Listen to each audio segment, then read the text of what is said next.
Hi, folks. I wanted to get you into your notebooks today again. And I know you've done it a little bit, but I thought it would be a good idea for us to do a little bit more writing based on something that we have thought we might like to write about.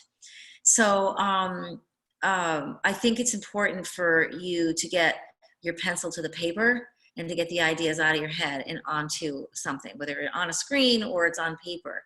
And I think when you do that, you start to get into the habit of allowing whatever's there to flow out of you and maybe generate something that you didn't know you had in you. So I'm going to share my screen because I want to show you what it was that I did and how I came up with this. So let's get rid of that.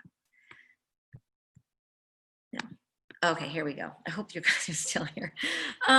So I did start writing this story, and I started writing it as a result of something that was in a list. So when I was looking the other day at making a list of things that other people write about, I was looking at Miss Durson's things, and she had written about dancing in college in New York City and things that she did with her parents. And then I saw special places in her home. So I thought about a special place in my home. And the special place was the top of my staircase. I used to sit at the top of my staircase and pretend that I was driving to the grocery store. And I would run errands and I'd be up there on that staircase doing all kinds of, you know, imaginary things is how I spent the greater portion of my childhood. So I decided to write about an experience that I had often at the top of my staircase.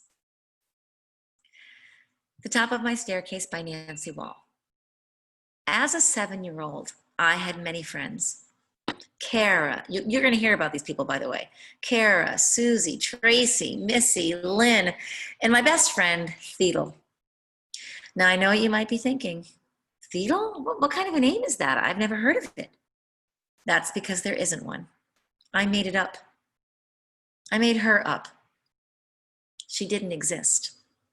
Only in my imagination. There was something about playing with Theodle that was continually comforting. "Oh, you look so nice in those pants," she'd say about my new velour purple flowered pants with the bell bottoms. "Are they new?" Theodle was the only one who ever noticed anything like that. She was kind, fun, quiet, and the corners of her mouth were stuck in a downward position, like when the corners of your mouth contort as you say, in agreement. She let me drive when we went to run errands at the top of my staircase, of course. She complimented me, let me go first, always put away our toys before she went home. And Theodle never said a mean word to anyone. My mom would yell from the kitchen, "Nancy, who are you talking to?" And I'd pause like a deer caught in the headlights. "No one, Mom."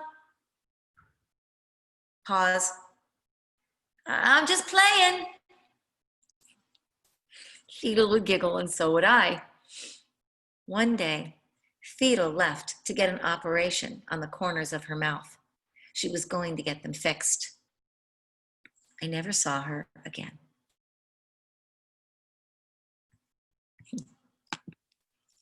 So I wrote that story because it's something that is very, very dear to me. I did have an imaginary friend when I was little, and I spent a lot of time with this person who didn't exist, only in my mind and my imagination.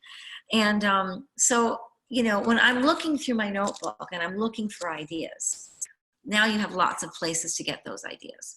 One place is from looking at the cover that hopefully you've decorated by now.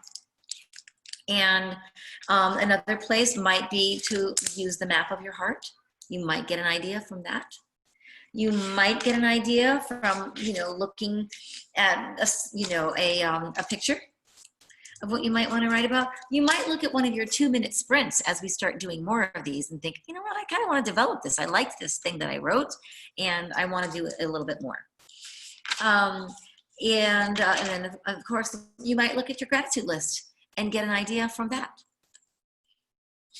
And for me, it was looking at this list that I came up with from what was in Miss Jerson's notebook that gave me lots of other ideas. So I want you to know that, and then I wrote it. I wrote it here, but I wanted to type it so that you can see it.